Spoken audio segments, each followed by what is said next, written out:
uh, data manipulation, right?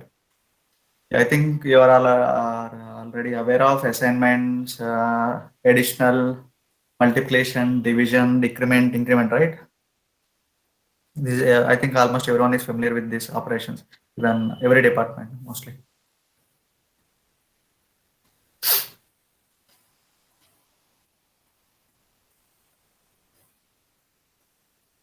Arrays, coming to arrays, we'll be having three types of arrays in C sharp, wherein the first one is a single dimension. You can declare a single dimension array using like this, int, uh, braces, single dimension, or like I can say that some array, integer array.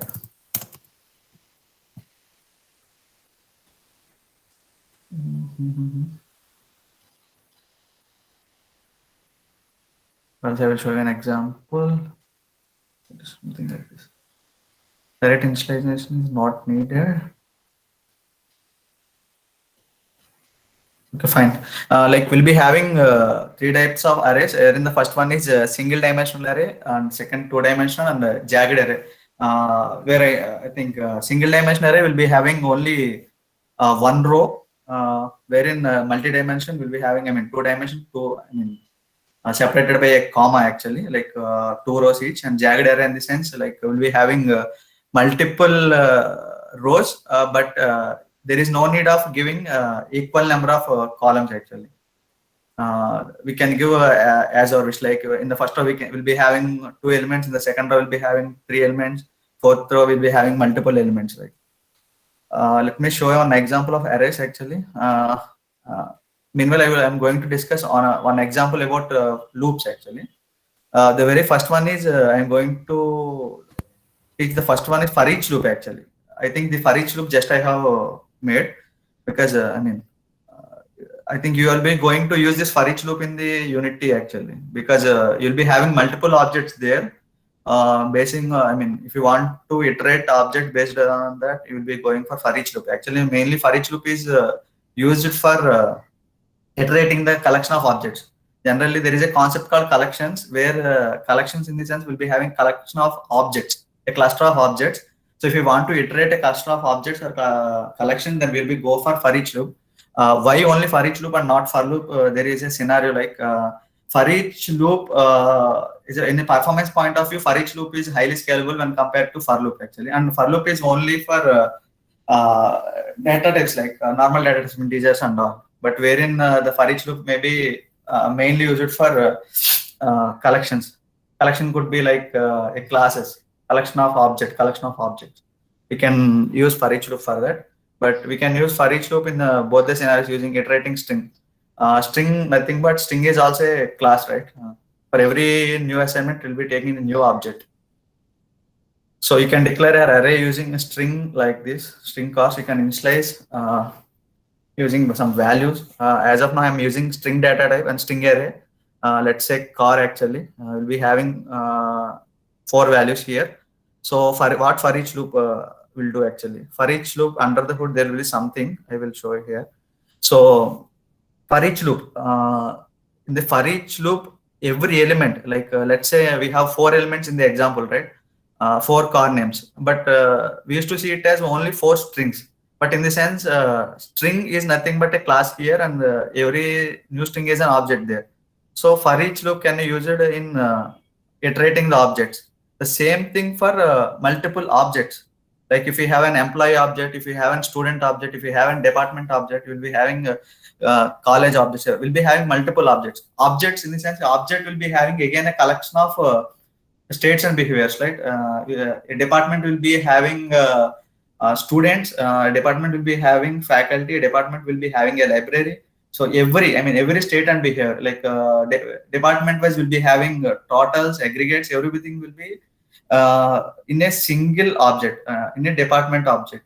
But when we consider a college, we'll be having multiple objects related to multiple departments. So if we want to calculate uh, the department which is having high aggregate in the current year, then we need to iterate through multiple objects of departments. Let's say we'll be having CSC, agriculture, mechanical, EEE, IT.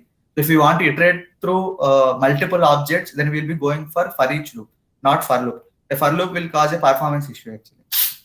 Like for each loop internally we'll be having enumerator. So enumerator in the sense like mainly this enumerator and enumerable concepts comes when you are going with entity frameworks. Actually, entity framework in the sense that is too far to know in this class. Entity framework means whenever we want to get multiple objects from the database, then we'll go for link your language integrator queries and entity frameworks. We'll be collecting a cluster of objects there and we'll be using there. But mostly we'll be using for each loop in upcoming sessions. That's why I'm going to tell about this for each loop. For every collection, the enumerator will be there, right? So enumerator will be called enumerator in the sense interface. I will be teaching about interface in the next few minutes actually. So interface, this interface will be having only abstract methods. Abstract methods means that are not having any implementations.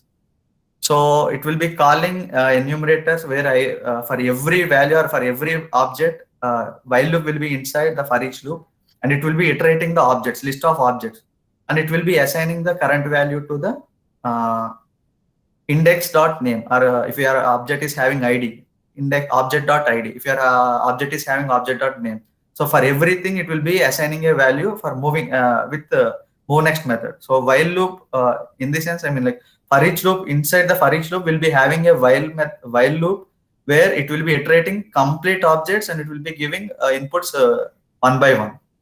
For each loop is very important to know actually, and moreover the syntax is very easy. Like for loop you can use for each like above. For each where item in collection. Collection in the sense a collection of objects. As of now, cars is a collection here. That's why we have used it for each loop. So for arrays, coming back to arrays, we can declare an integer array or we can declare an string array. Like based on the requirement, we'll be declaring multiple arrays. As of now, I have used string array where we'll be having cars actually, list of cars. So the first one will be using for each loop and the second one will be using for loop.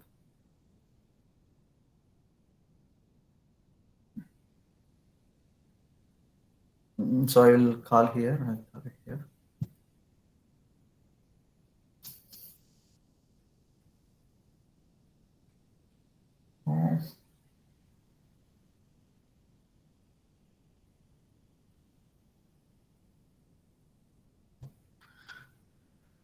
There is problem somewhere. Okay, no problem. We'll use it here directly.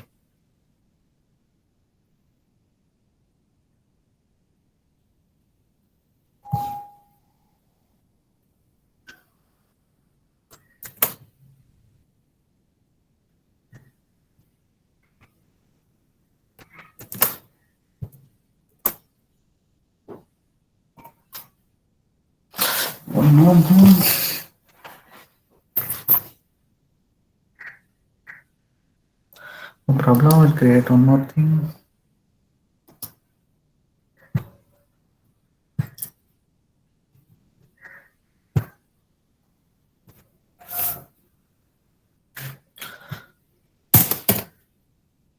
So we have declared fruits array, and now we are using a for loop to iterate the complete list of fruits actually. So now we can execute this. Sorry. For every, I mean, like if you are using console application, you should use the console.readline, or else the console won't be, I mean, available.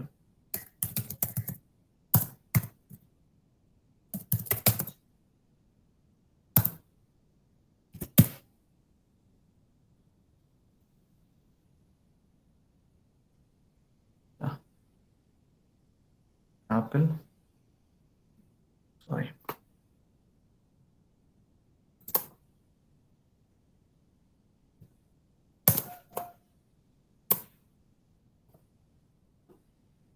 Right.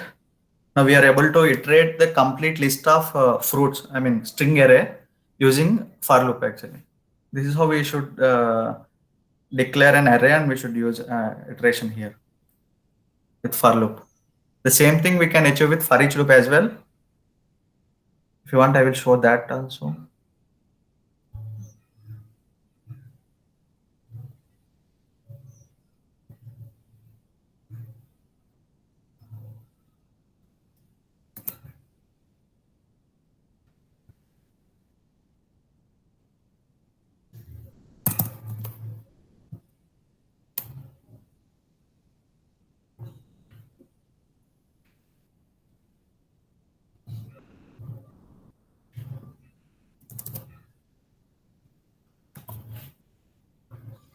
right?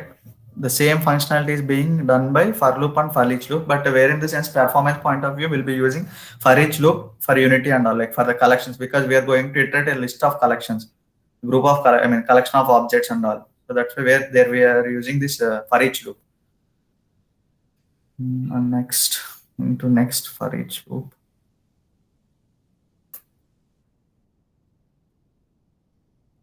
Operators in the sense like will be all will be knowing about this, right? Conditional, equal, not equal, less than, greater than, equal to, under operations. Next, coming to conditional statements, like I think you are all aware about conditional statements, right? If statement, else if else, if else if, like how we'll be having our C and C sharp and embedded C plus plus and all, we'll be having conditional statements here as well. Let's with an example.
Uh, like this, we can use our conditional statements where based on the condition, it will execute the context actually.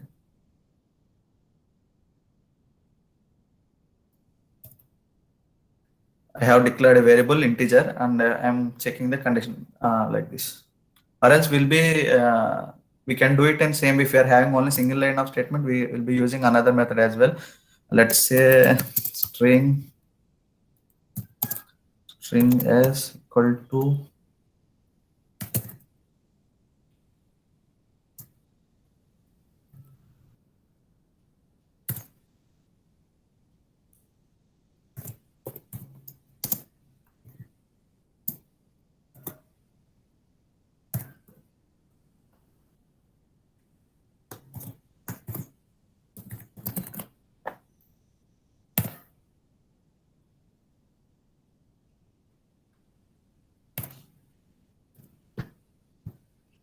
we used to call this as ternary, actually ternary operator. This question mark is there, right? This question mark, we used to call it as ternary operator.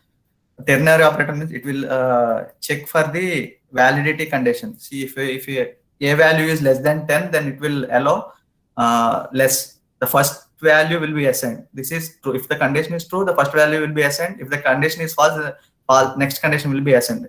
Let's say this. We'll execute on the show. Now the value is false. That's why we are able to see lesser. If we can change the condition, then we are able to see higher,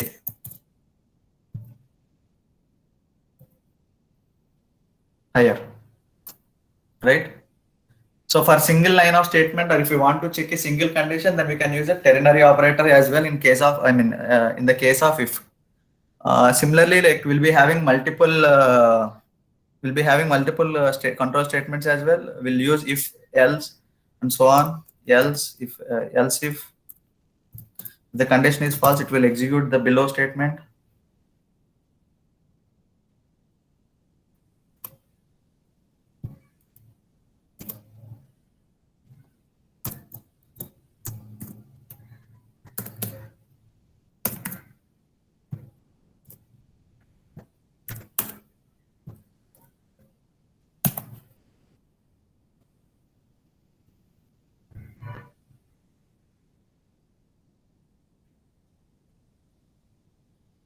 Okay, this is terminated.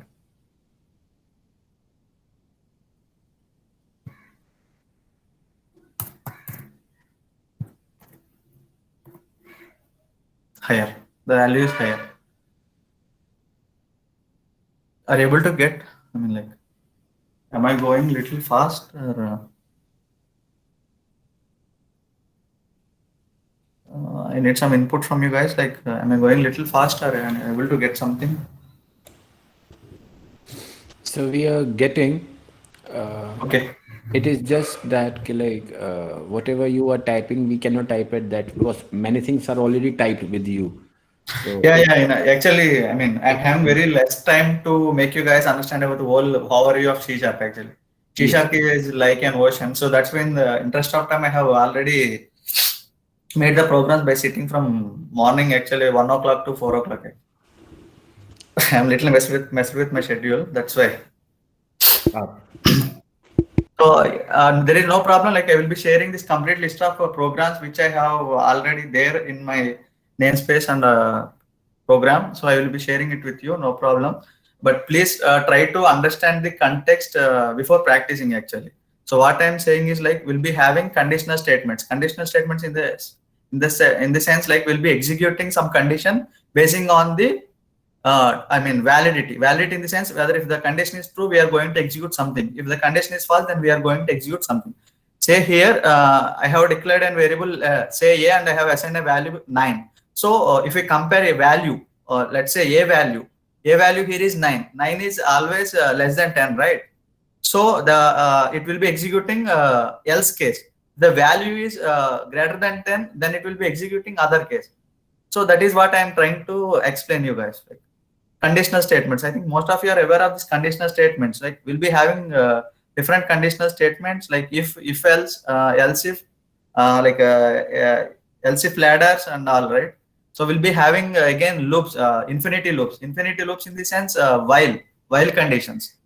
While conditions, for loop. I mean limited scope means we'll be using for loop. If we want to iterate a collection of objects, then we'll be going with for each loop. Mostly we'll be using while loop, for loop for the console applications, normal application, basic.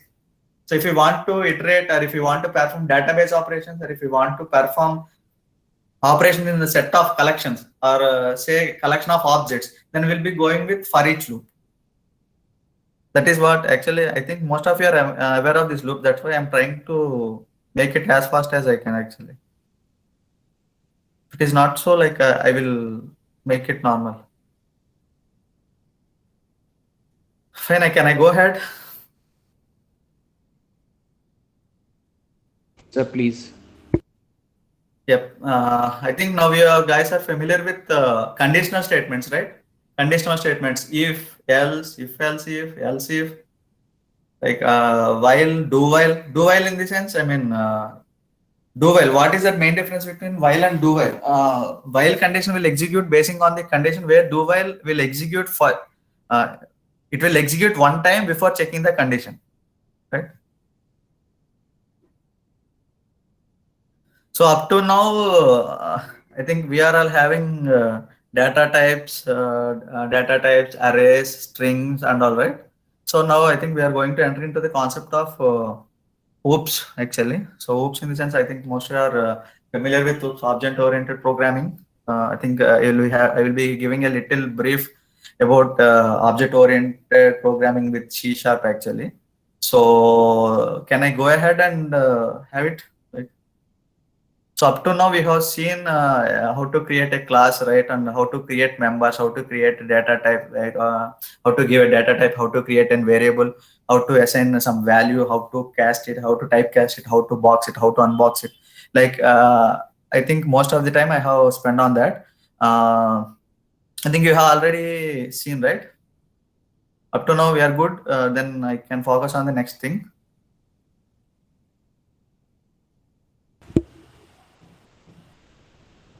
So please.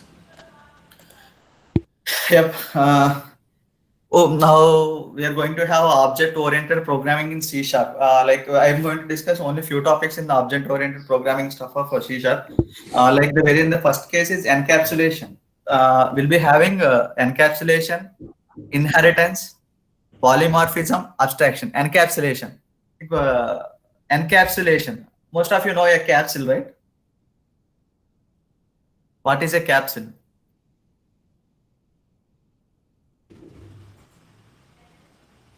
Like a capsule. I covering, will, like a yeah, it's covering. a, yeah, let's say kind of covering. Inside the capsule, you will be having some small granules where we'll be taking it as a medication, right? So caps. So encapsulation in the sense it's a cover. Encapsulation in the sense it's a complete containerization. Like containerization in the sense encapsulation means we need to cover something with a complete closed structure, right? So container in the sense a closed structure. So we can achieve encapsulation using class. What is a class? Class will be having states and behaviors in the sense class will be again having variables, methods, properties, and remaining things like if you have delegates, if you have expressions, everything will be there inside a class. So what is actually C sharp doing? C sharp is encapsulating every every variable or every field or every module inside a class actually. So we can achieve an encapsulation in C sharp using a class. Class is now a container which holds a specific data. Let's say if you are having if you are having some department, right? If you are having department, the data which is related to department should be in a single container. It should not be scattered among college, or it should not be scattered among like another modules. It should be in a single container so that it will be having a unique recognition, right? So what C Sharp is doing is like encapsulating. It is completely encapsulating, or it is completely having the data which is related to one entity at a single place.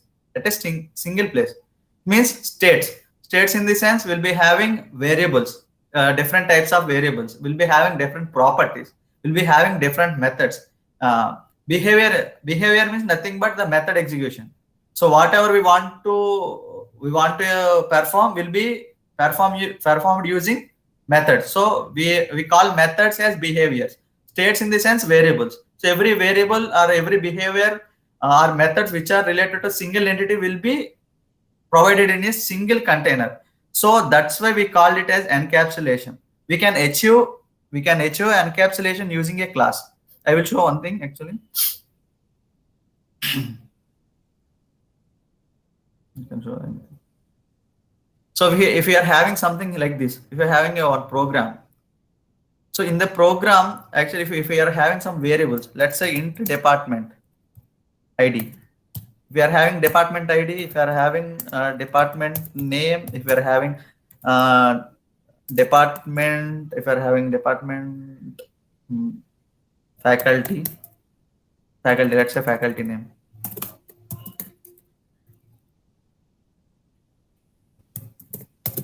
You are having faculty name. These are belongs to single entity in the sense department. Completely department ID, department name, faculty name, and their complete recognition will be under the department only. So if we want to perform a single operation on department, we need to encapsulate the complete department related things into a class. That thing we call it as encapsulation. Class, if we take class department, so everything related to department will be hidden inside the class. We call it encapsulation. Got it?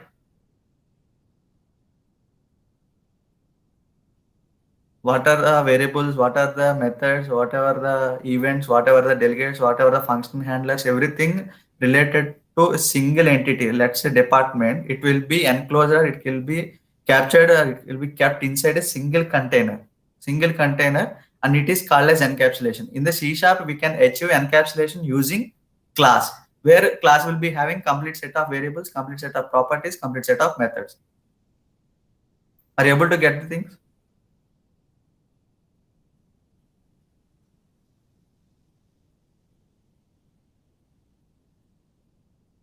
Right, can I go ahead? Any doubts so far?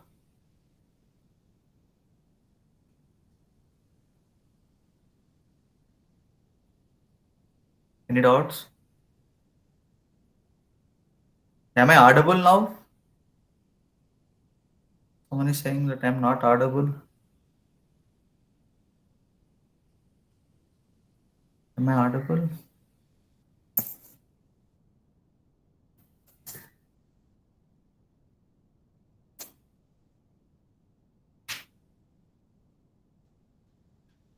Like, can I go ahead? Any doubts?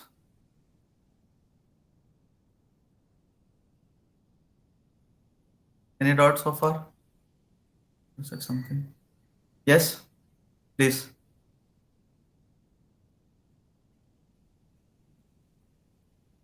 I mean, do you have any doubts, or I mean, yes means in the sense, can I mean, for going ahead, or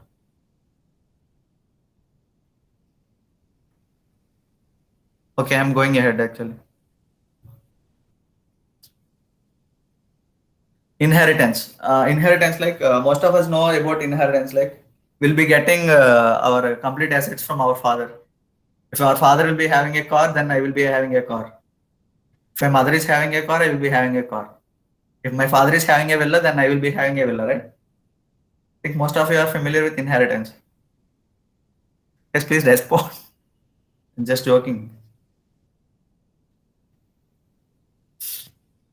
Fine. Like inheritance. Inheritance in the sense will be having multiple types of inheritance. Single inheritance.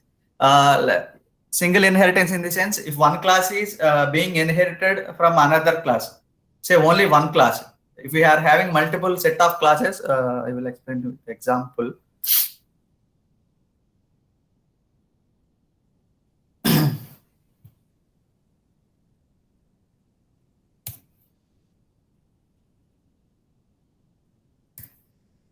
Let's say we have class. Class name class C1. We are having some class. Again, we are having some other class. Class C2. Again, we are having some other class. Let's say class C3. Class C3. We are having multiple classes. Class C1, class C2, class C3.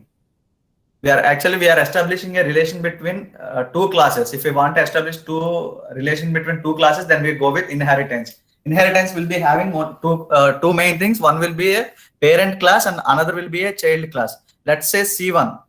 If we inherit C2 from C1, if we inherit C2 from C1, C2 will become derived class and C1 will become parent class or base class or super class. For C2, C1 will be the super class. For C3, if we also again inherit it from C1, this will become single inheritance, because we are inheriting single class into multiple classes, right? Then we used to call it as single inheritance. So whatever the methods, whatever the fields, what are the properties that are there in class C1 will be accessed by class C2. Methods, properties, fields, whatever the fields, whatever the methods, properties that were there in part of C1 will be getting inherited to C2. That is what I said. If your father is having one bangla, then I will be getting one bangla. If your father is having a car, then I will be having a car. That is the main aspect here, inheritance in the sense. So whatever the things that were there a part of class C1 will be inherited to class C2, and whatever there in part of class C1 will also inherited to class C3. This will we used to call it as single inheritance.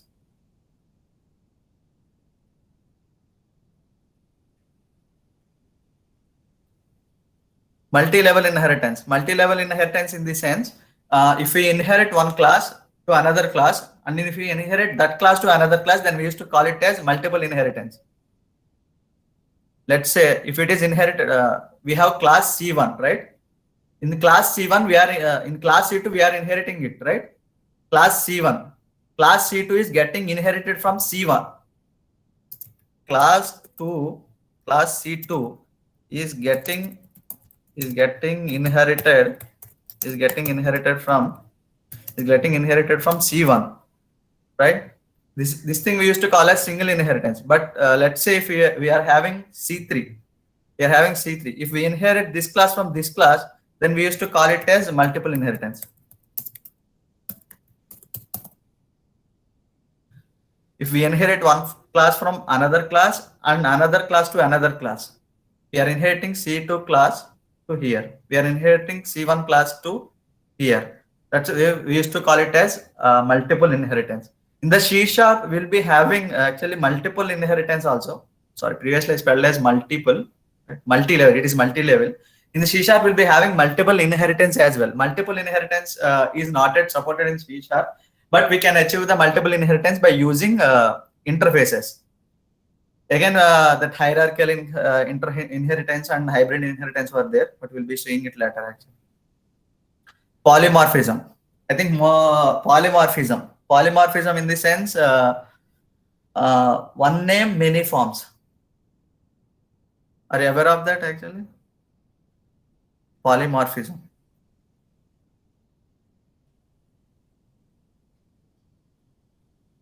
Yes, were there.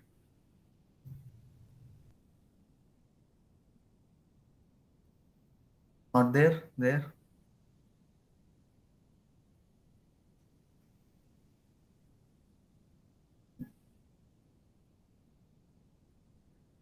Please respond. Can I go ahead?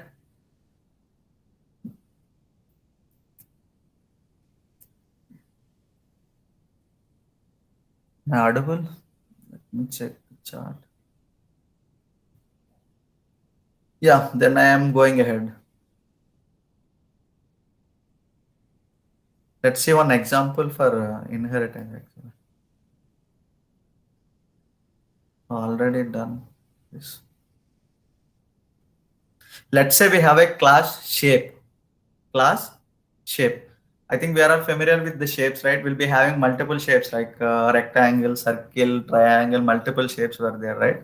So let's say if we want to calculate an area of an shape actually. So I'm not familiar with the trigonometry, but I can only know that length into breadth is the area of rectangle. So I'm using the same thing actually. So in the method in the class will be I have created one method which is setting width actually, setting width to w, where w is an variable inside a shape class. You can see, right? Width, public integer, width type is width integer, and I am also creating one more type which is public int height. So I'm taking two variables of type integer. I am setting them from my actually I'm setting them values from another class, in the sense in the derived class actually. So for the class shape, I have three things. Whereas the first thing is I'm creating two variables, which is height and width. I'm creating two behaviors, means two methods. One method is relating to width and one method is relating to setting height. So now, as I said earlier, we'll be having child class or derived class. Shape class, we can call it as base class or parent class, or we can say only base class, parent class. Yeah, we can say base class or parent class. And now I will be having one more class which is derived class actually. Let's say rectangle. If I am having rectangle, I have created one more class which is rectangular class. It is getting inherited from shape class. Shape class means I am using single inheritance here. So in the single inheritance, I am creating one more actually. I'm creating one more method where it is returning width and height, where it is returning width and height actually. So int area. So if we want to calculate or if we want to get this height and width of a rectangle, then what we can do actually? We need to execute, right? So let's go ahead and we'll do that.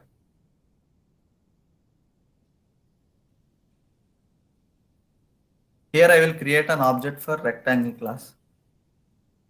Rectangle, yeah. Rectangle rt equal to new rectangle. So this is the syntax for creating an object. I think I have forgot it. Like class name, variable, class name, and a variable or a reference type, reference variable. It should be created with a new keyword actually. An object of a class should be created with new keyword and followed by class name constructor actually. So I have created a class object using rectangle class. Now I am able to access rt dot We have multiple methods, right? I will set height here. I'm setting height from this. Do you mind that set height method is there in which class actually?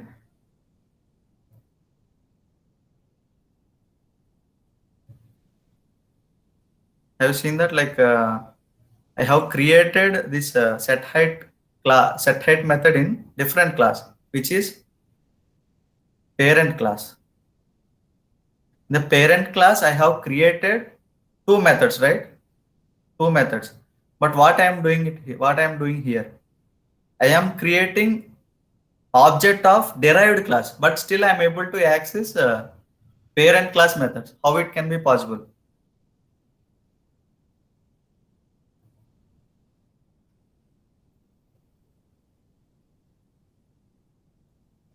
In comments.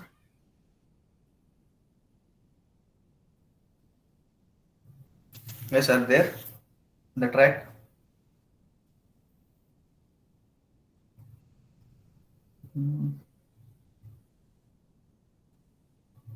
Yes, you are right. Because of inheritance. That I have said it earlier, right? If my father is having something, I am able to get the same thing actually. So that's why when I am creating an object for the derived class also, I am able to get the methods actually. So that's why I am doing it. RT dot again I can set width. In order to get the area of an object, we need to give height and width, right? So I am passing 10. Now I am setting height and width. If we want to get area, we need to call another method, which is RT dot get area method.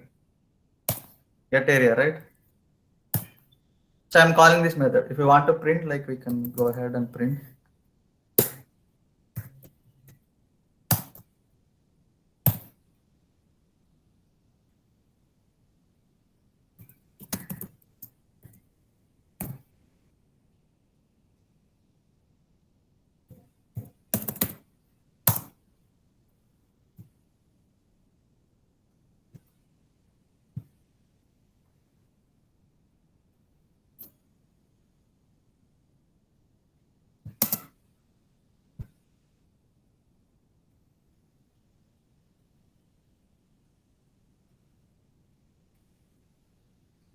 Did you get the point actually?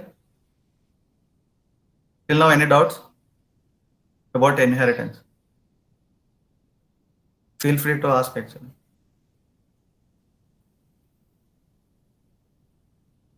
Can I go ahead?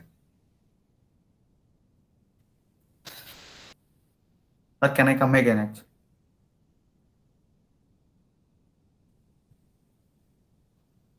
Because of inheritance, whatever the methods or whatever the states, whatever the things that were there in the part of my parent in the sense, parent class.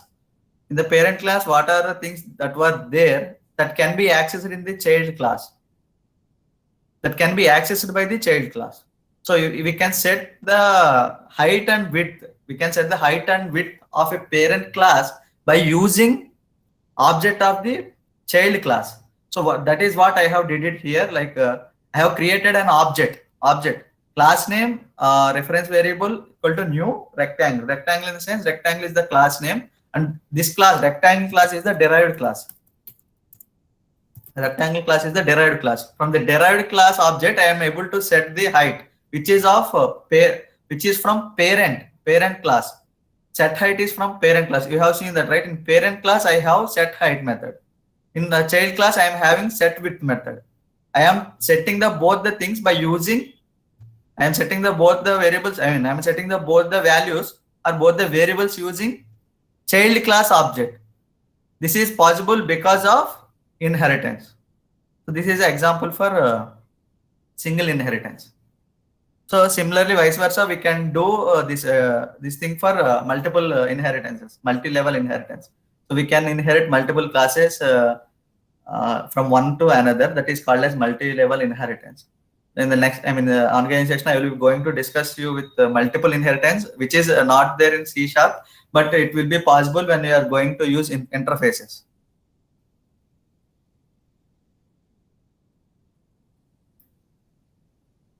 So now, actually, polymorphism. I have stopped it here. Polymorphism in the sense one name, many forms. So most of you are aware, right? See carbon. I think you are aware of the element carbon element. Carbon element will be having multiple forms. One is coal and another one is diamond. Everything is there, right? Polymorphism. So polymorphism in the sense a single thing, but will be having multiple forms. Single thing will be having multiple forms. In C sharp, we'll be achieving functional overloading. We'll be having function overloading. So let's see an example actually. So we can create multiple classes. We can create multiple methods with this single name, but we can create only if there is a differentiation in their signature. There is any differentiation in the signature only, then only we can able to create function overloading. I will show you that. Say if I am creating a method, public void, I'm creating a method public void exam. If I'm creating a method public void exam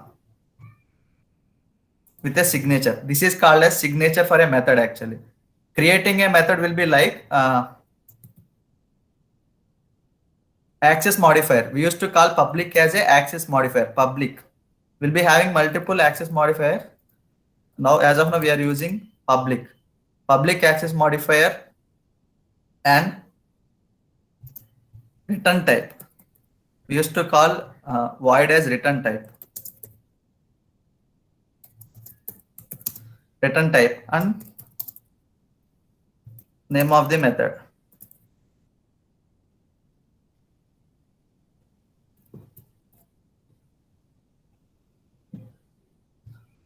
We are not allowed to create a method inside a main method. We should do it here actually. So main method is the execution starting point. So we should not create any method inside that. A method inside the method is not allowed. However, we can create a method inside the class, right? So we can create a class. You can create a method inside another, class. So now I am creating one method and this is having a signature. These two braces we used to call as signature. So now I can print something console dot write line. This is exam. So now I am able to create one method. So if you want to create the same method with another name, then it's the same name, then we can create it. But only the difference is like we need to create with different signature. Let's say int a. So previously someone has asked me, right? What is the difference between console and console dot write line, console dot write? There are overloaded methods of a class. We can pass multiple variables to a class actually. Method that we used to call as signature. There, everyone's there. I will show you that.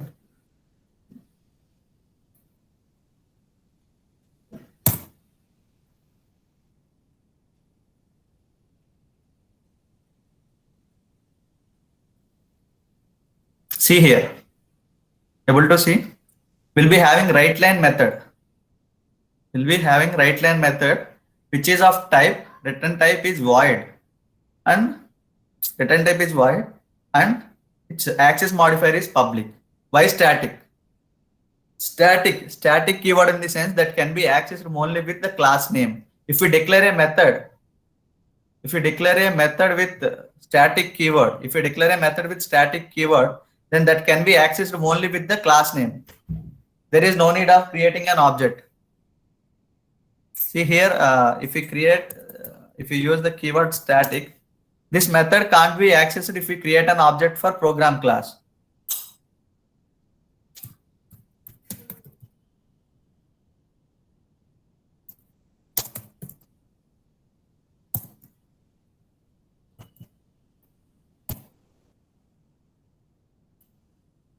I think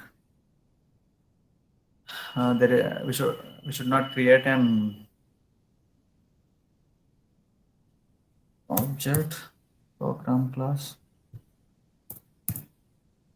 So now if you see p dot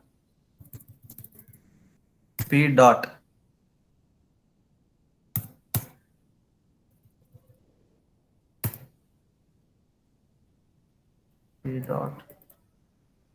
This is not allowed. I think for creating objective program class is not allowed. You can do it for other class actually.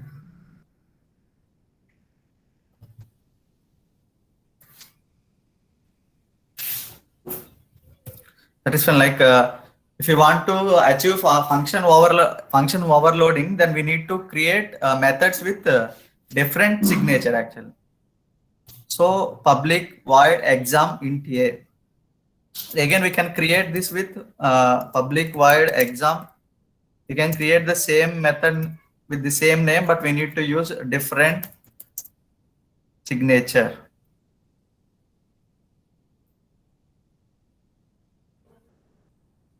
We can't create a method without having different signature. If there is any differentiation only there between the two methods signature only, then we are able to achieve function overloading, or else there is no chance of achieving functional overloading.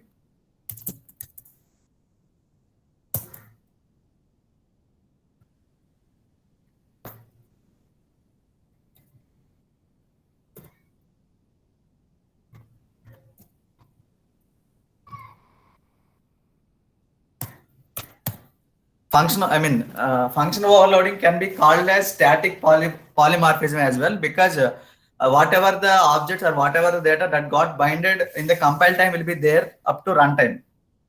So let me call these methods here.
Sorry, we should not declare the method with the name constructor actually. நமக்கு வந்து Tuesday ஃப்ரைடேங்க sir. ஆமா, அந்த அந்த fast track students மட்டும் வர மாட்டாங்க, அவங்க முடிச்சிட்டாங்க. ஆமா, ஹாஃப் டே தான். ஆமாங்க சார்.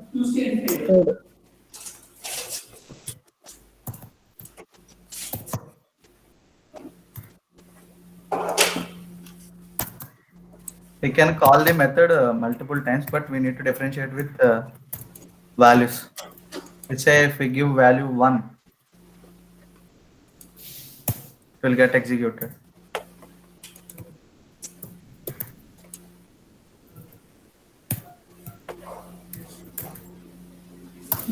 மீட்டிங் முடிச்சிட்டேன் நான்.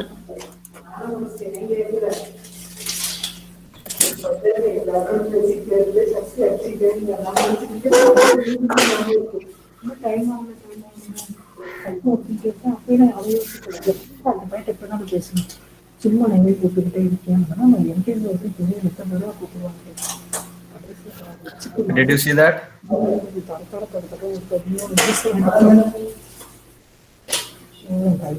So we have achieved function overloading, or we can call this method as overloaded methods of the class.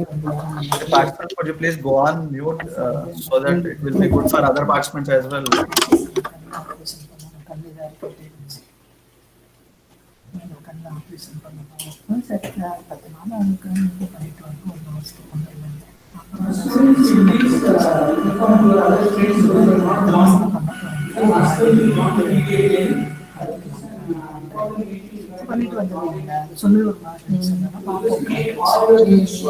Hey, could you please go on mute?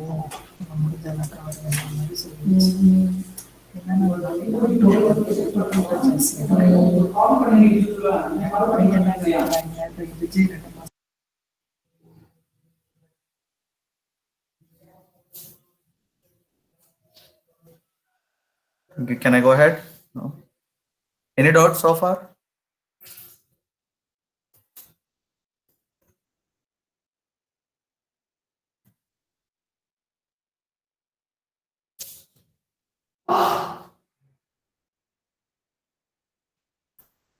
Okay, fine.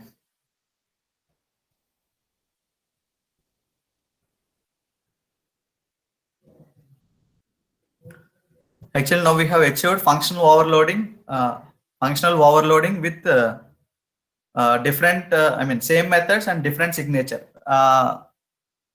We cannot achieve functional overloading if we use the same method name, but there will be the change in signature variable name actually.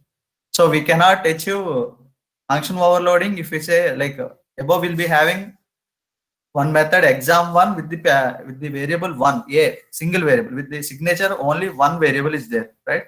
But here if we use the same single variable in the signature, but if we change its name, we didn't achieve this because of same data type and same variable. Only change in the signature will allow you to get function overloading. There won't be any change if you use different variable name.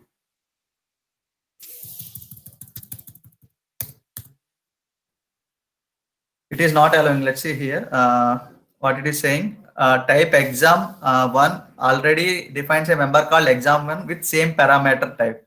So we cannot achieve function overloading with this. So if we want to create one more method, we need to differentiate with the different data type. Let's say bool. Now we can achieve the function overloading. Or else if we want to, we can increase the list of parameters in the signature. You can say string yes, or you can give int type like this.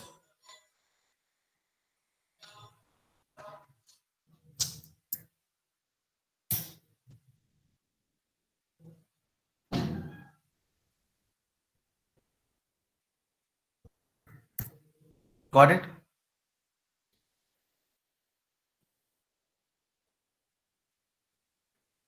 Are you on the track? Wait, still not?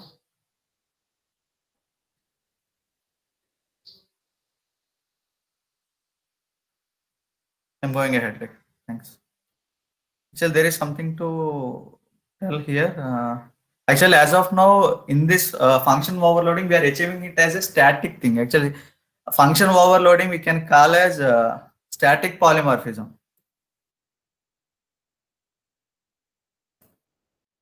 We can call functional overloading as static polymorphism because whatever the data or whatever the types that are getting binded at the compile time won't be there at will be same as runtime as well. But when we are going for function overriding, then there won't be something called static polymorphism. There will be achieving dynamic polymorphism. Dynamic polymorphism in the sense, in above static polymorphism, the data which is binding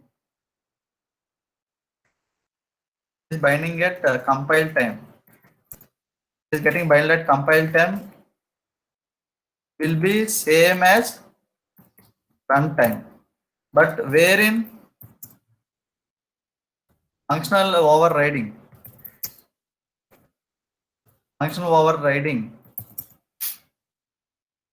it is different. It is dynamic polymorphism.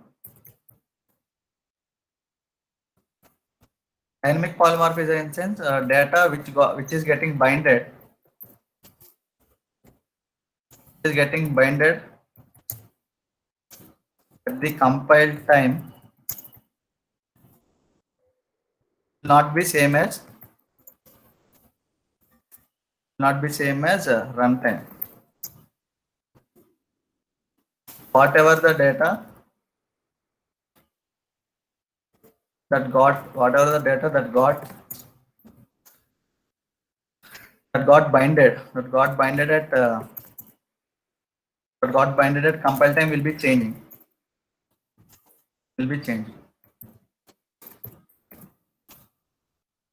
this is what about functional overloading. We'll see one more example about functional overloading. Before that, let me explain actually. So I think we are working with functional overloading, right? Because we are going to see multiple we are going to use multiple overloaded methods in the scripting of Unity actually. So then, any doubts? We'll give 1 minute of time.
Haribabu,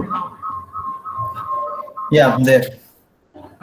somebody asking about give some summary about these two sessions. In this sense, this is not yet completed.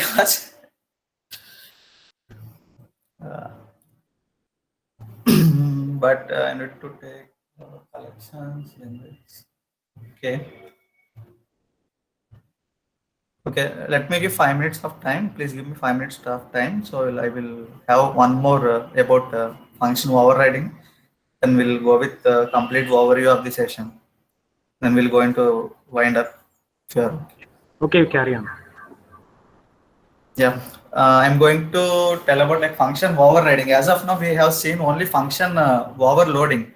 Now we are going to see about function overriding. Function overriding in this sense, we are achieving dynamic polymorphism with the function overriding. What function overriding will do? Like function overriding it will be having previously in function overloading will be having multiple methods with same names but different signatures. But where in the function overloading we'll be having methods with same names and same signature. Same names and same signature. Previously, it is not allowing us to do same methods and same signatures, right? We need to differentiate the methods with different signature. In the sense, we need to pass different parameters, the functions. Then only it is allowing us. But wherein the function overriding will be having the same methods and the same signature, and we can also achieve dynamic polymorphism. Dynamic polymorphism in the sense, it is quite opposite to static polymorphism. Static, what we have done with static polymorphism, whatever the data that is getting bind at the compiled time, that got binded with the compiled time, got is same when we are running it. But where in the dynamic polymorphism, when we are changing the data, when we are the data that got binded in the compile time will be changing in the runtime. Got it? I will be showing one more example on this. Like how can we achieve this dynamic polymorphism? Actually, dynamic polymorphism or function overloading, we can where we are using two keywords actually, wherein the will achieve this function overloading with the help of base class and child class.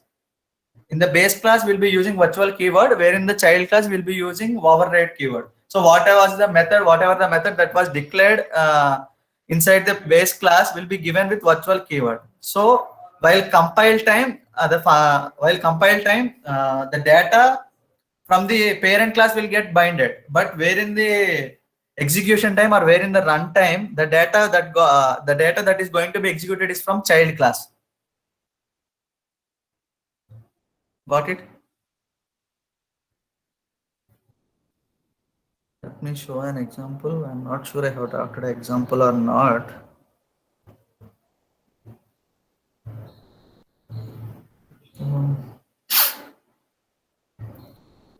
Yeah, I have it. So let me explain this.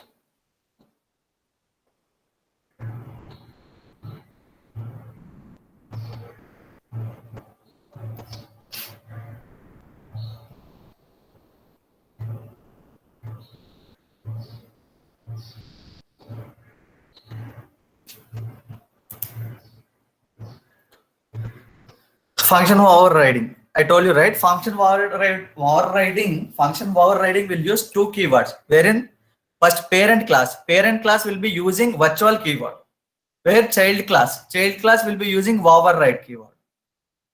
See, I am creating a class with name function overriding. There I am declaring a method actually. The method with name show. What it is doing, like it is writing something to console. It is writing that base class. And I have created one more class which is derived class. In the derived class, I am inheriting it from function overriding. Function overriding is nothing but another class. Function overriding is parent class here and derived class is child class. So what I did, I am having the same method with same name. Here we am having show. Again I am having show. In previously, if we see inheritance, in the inheritance, if we create the same method with the same names, it will be giving some error actually. If we create something public, let's say public void set height. If we use set height, it will throw an error because it is already implemented.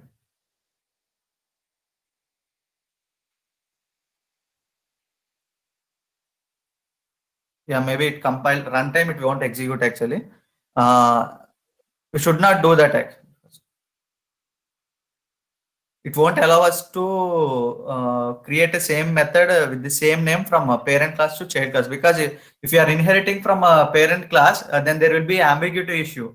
There will be ambiguity issue between the two classes, because already in the parent class will be having a method with the same name. Let's say if a father is you are having a limited amount of space, and if your father is having a car, and again you are having a car, where will you keep the second car? Right? That is the problem actually. So, but we can achieve it using function overriding. In function overriding, in the same parent class will be using virtual keyword, and the child class will be using same method with override keyword. So now we can, I will show this, I will execute this.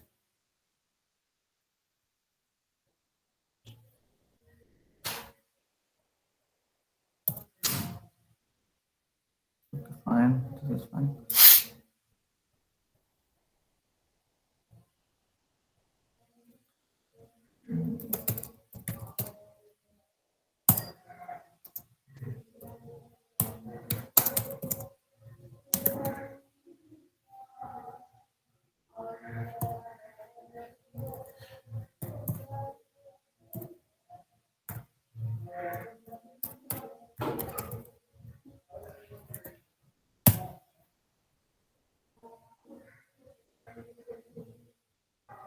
What is it saying?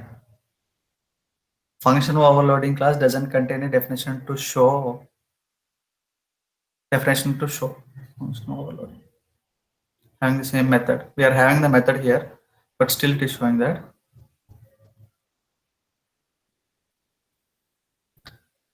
But if we create this, Functional overloading will be having another class, right?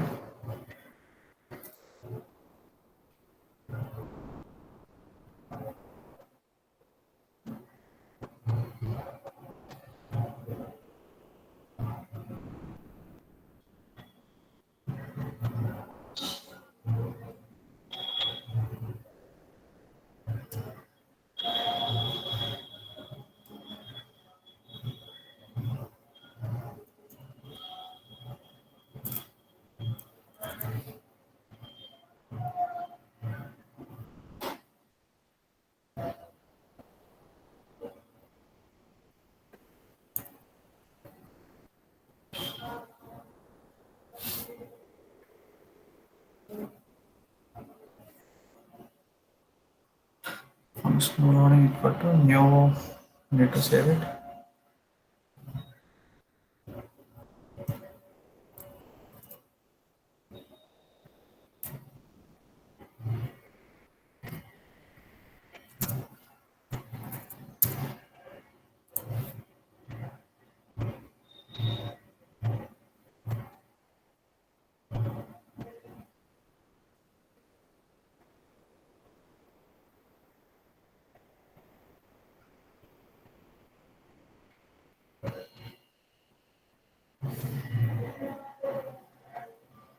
Some problem showing.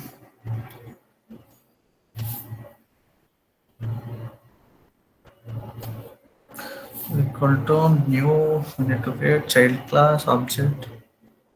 Okay, did I did something mistake? Public override, right?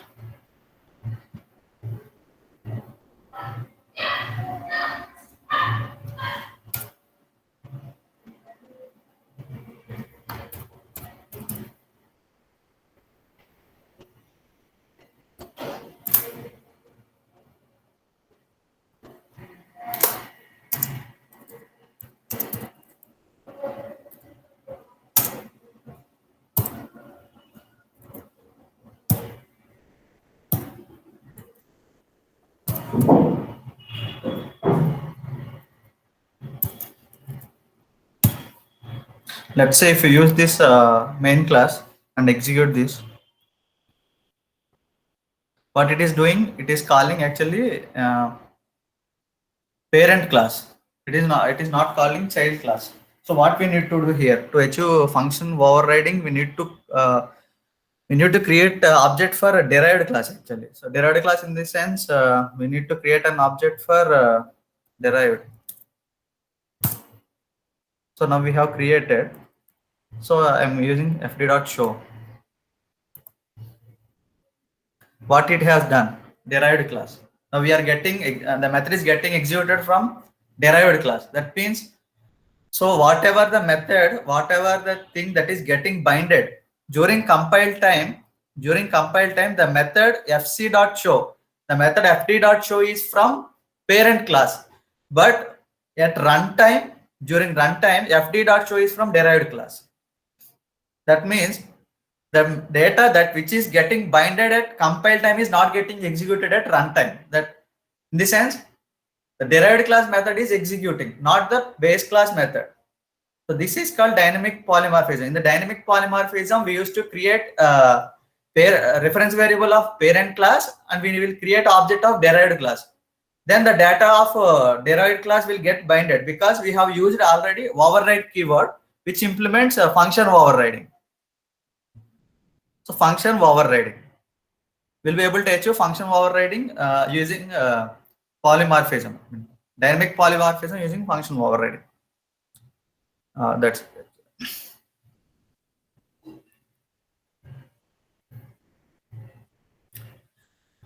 2 more minutes. Abstraction in the sense like hiding the unwanted data. If you want to show something, then we'll be showing that method. If you want to don't show that method, if you want to hide some data, or if you want to hide some methods, then we'll be using data abstraction or method abstraction. Actually, we'll be having two different types of abstractions here. One is the data abstraction, and another one is method abstraction. In data abstraction, in the sense, we'll be hiding the data. Method abstraction, in the sense, we'll be hiding methods actually. So we'll be we can achieve method hiding with two classes. One is a base class and a derived class. So, but in order to achieve method hiding, we need to create a class that is abstract class. Abstract class in the sense, abstract class.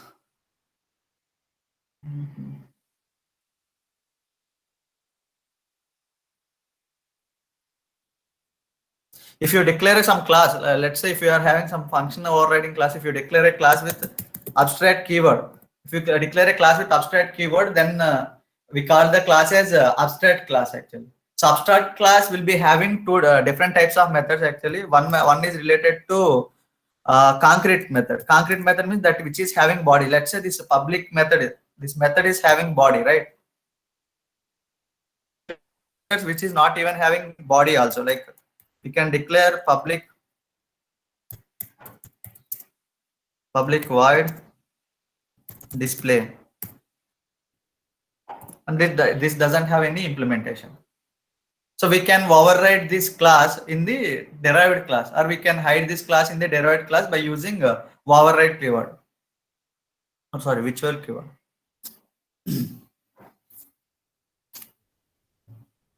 That is related to abstraction, and which means data hiding and method hiding.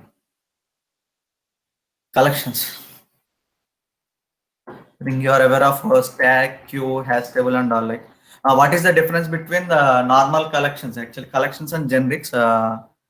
Collections in the sense, if we are having, let's say, string. Previously, we have seen that string. String is an string is nothing but a class. A string where we will be creating multiple objects. We'll be adding that objects to string actually. So like that, we'll be having collections. We'll be having multiple collections. Those are called, say, if we are having an array, can we able to add or delete something like in an array? Like if we can, if we already declare the size of an array, then we can't able to add more things, right? If we say the length of an array is 5, if we want to add 6th element, can we do it? No, right? So in that case, what we can do? So if we can go with collections in the sense array list. If we are array list, sorted list, tag, queue, hash tables. So in the C#, we are having multiple collections like array list. Array list is a stretchable thing. It is not something like array. So array can't be extended, right? If we want to extend an array, we can't do it.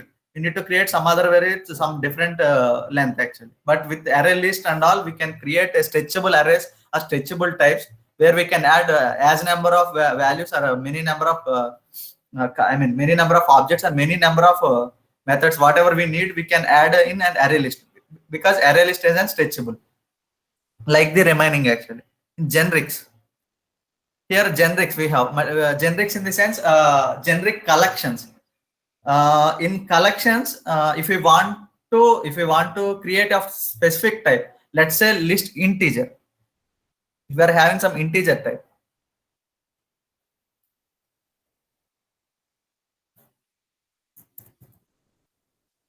we have list of type integer. We can add multiple lists actually. We can add multiple objects or multiple type multiple integer values to this list actually.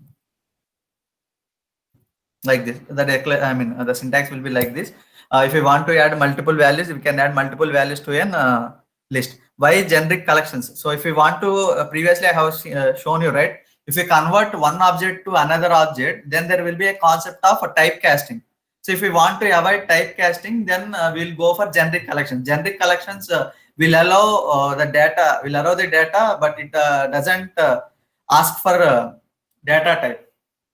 It will allow whatever the data, it will allow to store in that data. We can perform multiple operations like in stack, queue, like how we push and pop, we'll be using in stack, and queue, enqueue, dequeue in pop. Like in array list, we'll be adding, add, delete, remove it. Like if we want to delete something at a specific position, then we'll be using remove it, and we'll be, if we give index also, then we'll be able to achieve it. So like able to summarize this, till now we have discussed what is C#, what is the essence of the C# and how it is using in the modern applications. and how cleaner is C# and how we can achieve modularity and how we can achieve component model in C#. And like we have also discussed the structure of programming using C# and how to create a program or how to create a class. And the second thing is like how can we create an object? Let's say object class. If we have a class C1, then how can we create an object? Class C1 equal to new class of. In this end, it will create an object for class C1 class. We are having class C1. It will create an object for class C1. Object. What is object? Object is nothing but instance of a class. So how can we access methods of a class? How can we access method of a class? We can access method of a class using its object. If we create an object for a class, say function, if we have created a function overloading method, function overloading, we have created an object for function overloading. So now if we want to access the methods of this class, then how can we achieve that? We can achieve that using object. Object is nothing but instance of a class. So if we want to access members of a class, then we need to create an object. If they are only instance members in this sense, the members that needs memory allocation during the object creation. So at when the memory allocation will be done for elements or variables and all, if we create object only, then only it will create memory allocation for the variables and remaining things actually. So when we create object, then only the memory allocation will get happen for all the variables which is inside an class, if they are not static members. So if we want to access the static members, previously we have shown that console.writeLine. Console.writeLine is a static class, static member. That's why we are using that writeLine with class name. Console.writeLine. We are accessing a method of console class, but directly with class name, because this is a static member. Console.writeLine method is a static member. That's why we are accessing a class method with class name. If we want to access a method with object name, if we want to access a method of a class which is an instance member, then we need to create an object. Then only the memory allocation will be done for that. So the main the execution of a program will start from main method. Main method in the sense, always the main method is the starting point for any application. The CLR will load all its methods in method area. Then the method, it will search for main method and will start executing from main method. Main method acts as an entry method. So whatever we do in main method is the only thing that will be going to execute. If you do something at some different class also, it won't happen until and unless if you create an entry point in the main method. After that, we have data types. We'll be having multiple data types. Actually, we'll be having numeric data types, floating point data types, character data types, and Boolean. Logical data types will also be there. We'll be having and reference types. String data type, string is a class. It is a reference type. Object is a class. It is a reference type. We'll be having reference types. So while we creating an object also, object will be called as a reference of type created. See here FC is an reference type of function overloading. Function overloading is class. So it is of type function overloading. So we'll be having general types and numeric types and floating points, characters and all. Like we'll be having typecasting. Typecasting in the sense, if we want to convert one data type to another data type, we'll be creating, we'll be using typecasting. Typecasting will be having multiple types actually. We'll be mostly using conversion techniques than parsing techniques actually, because conversion techniques will allow us to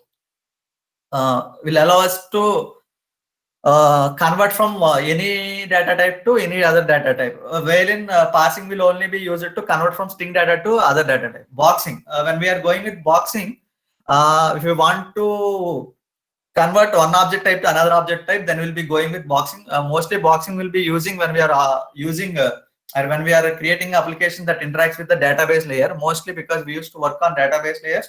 There will be a collection of objects, so mostly there will be using that. And after that, we have conditional statements. Conditional statements in the sense that which executes or which stops, or whatever we want to do, or if we want to execute something based on the condition, then we'll go for conditional statements. Conditional statements will be having if statement, if else statement, else if statement, else and some. For loops, we'll be having for loops, while loops, and do while loops. we'll be having for each loop as well. We use mainly for each loop for when we used to have for each loop when we are operating on collection of data, like collection of objects. But for each loop, when compared to for loop, for each loop is so much concerned about performance. So most of the developers use for each loop for iterating the list of objects. After that, we have gone through OOPS concepts, wherein we'll be having encapsulation. Encapsulation in the sense making or keeping a set of related data into some container. So we can achieve encapsulation using class. In C Sharp, we'll be achieving encapsulation using class. After that, we have discussed inheritance. Inheritance in the sense getting, inheriting from the parent class. We'll be having two concepts here. One is parent class and a derived class. So whatever the data that was there in the part of a parent class will be getting inherited to child class. So we can use the methods what are there in part of parent class. We can use them in child class. So after that, like we'll be having single inheritance where if we want if we are inheriting a class from another class, then we will say it as single inheritance. If we are using if we are inheriting a class from another class and from there to another class, then we'll be calling it as multi-level inheritance. We'll be having multiple inheritance as well, where we can achieve it using interface. But I don't have that much time to continue. That is about inheritance. Actually, we'll be having hierarchical inheritance and hybrid inheritance, where hybrid inheritance will be supporting every type, single, multiple, everything will be there. So after that, we'll be having polymorphism. Polymorphism in the sense one name, many forms. So in polymorphism, we'll be having two main things. One is functional overloading and functional overriding. The console.writeLine, console.readLine, console.read key, console.write, everything were overloaded methods of the console class, and they are being accessed with the class name because of they are static method.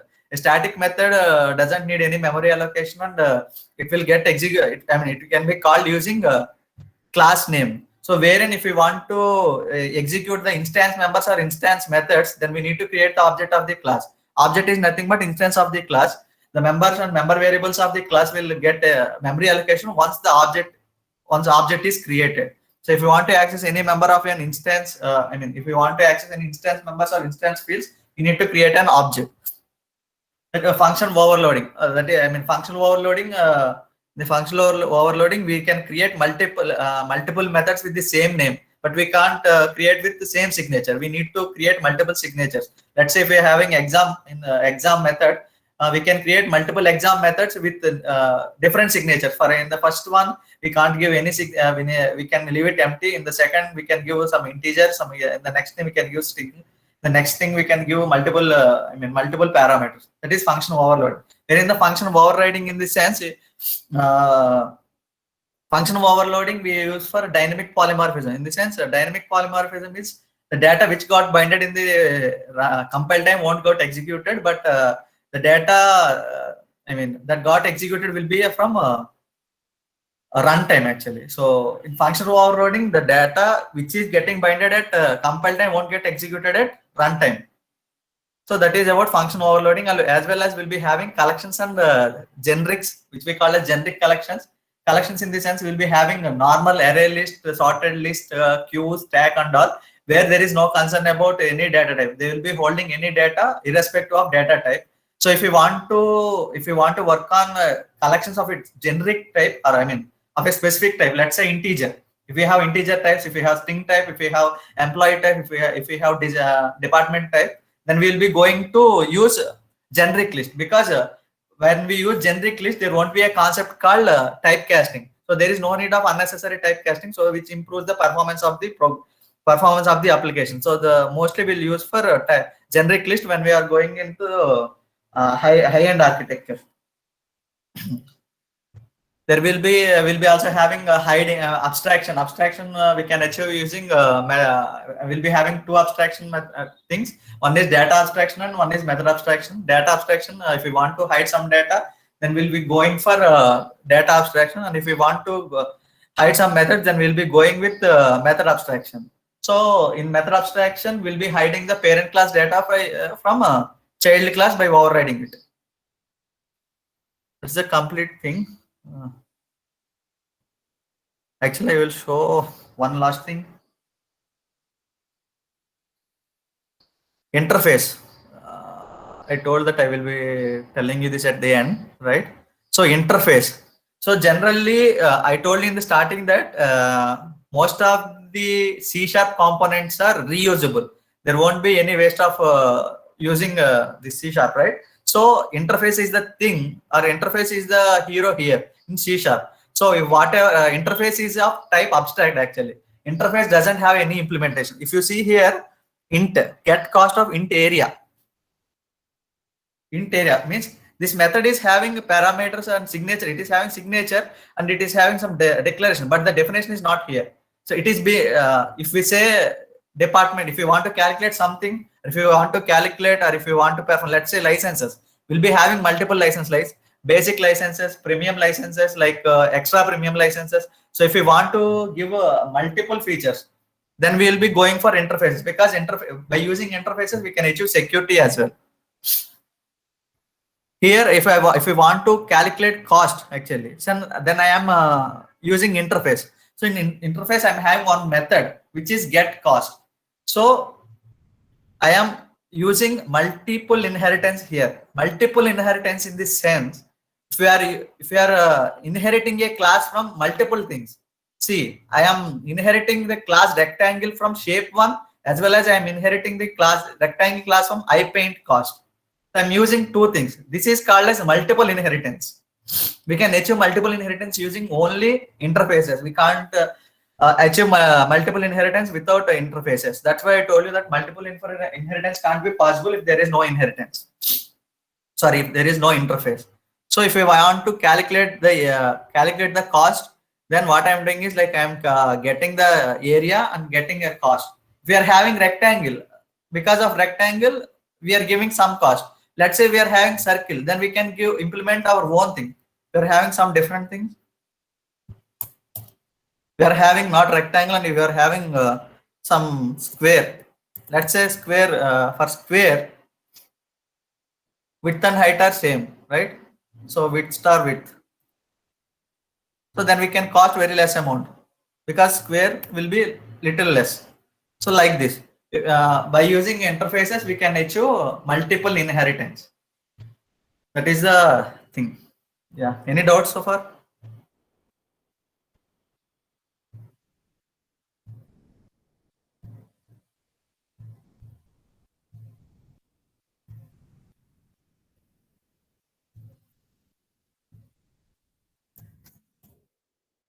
Any doubts? Anything you want to discuss? I will give you some time.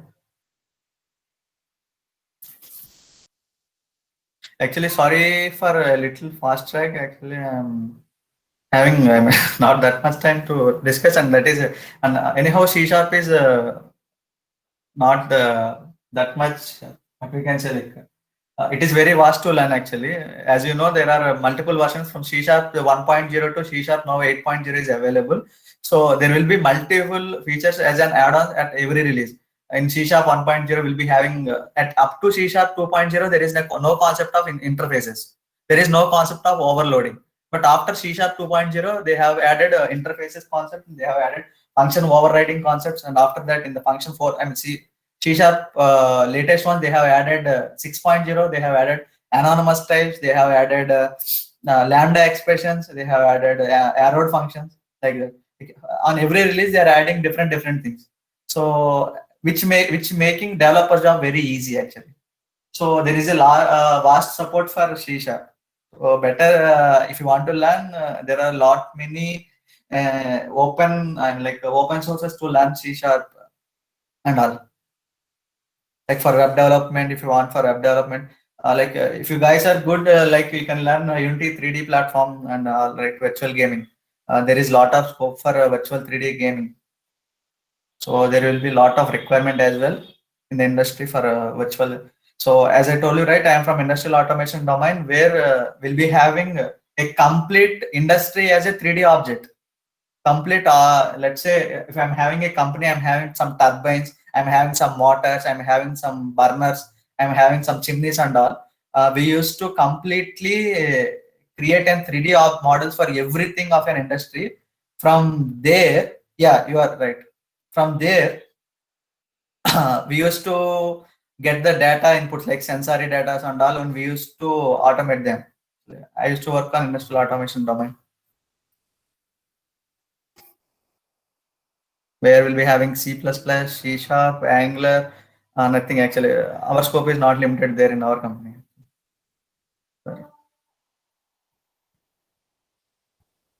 Anything else? Have a good luck. Learn more on 3D Unity. Oh, you can learn free sources, Fourier SDKs. Up to scripting, it is very easy. If you start scripting, then it will make fun of you. Anyhow, like you have some basic now, right? You will be having good session about AR and VR. Thank you all. Like any doubt? Thank you, Haribabu. Thanks, sir. For participants and resource person, shall we wind up the session today? Sure, sir. Actually, from my side. Before winding up the session, I'm requesting some of the participants to give feedback related to these 2 sessions of this day. Any participants, please, will you give your feedback on these 2 sessions? Today, session 1 and session 2. Yeah, completely Warrior C Sharp actually. Yeah, you can switch on your mic and you can speak. Yes. Open for feedback.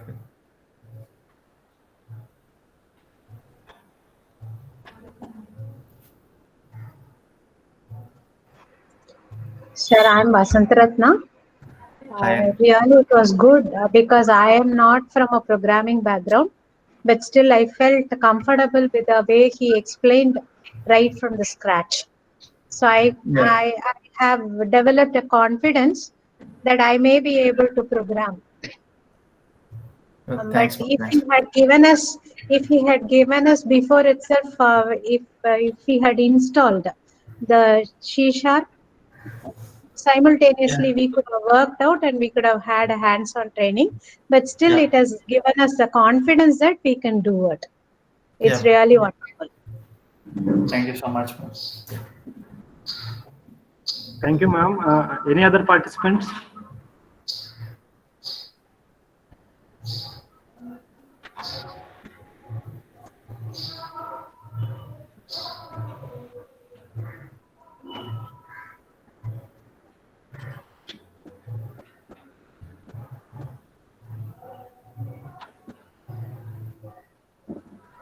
Okay.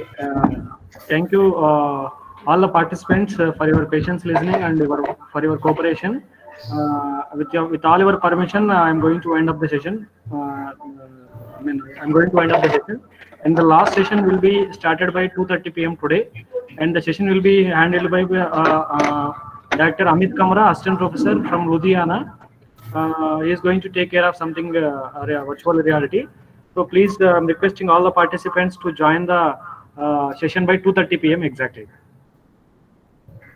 Okay, I'm winding up the session. Thanks for your cooperation. Yep. Welcome. Better luck. Uh,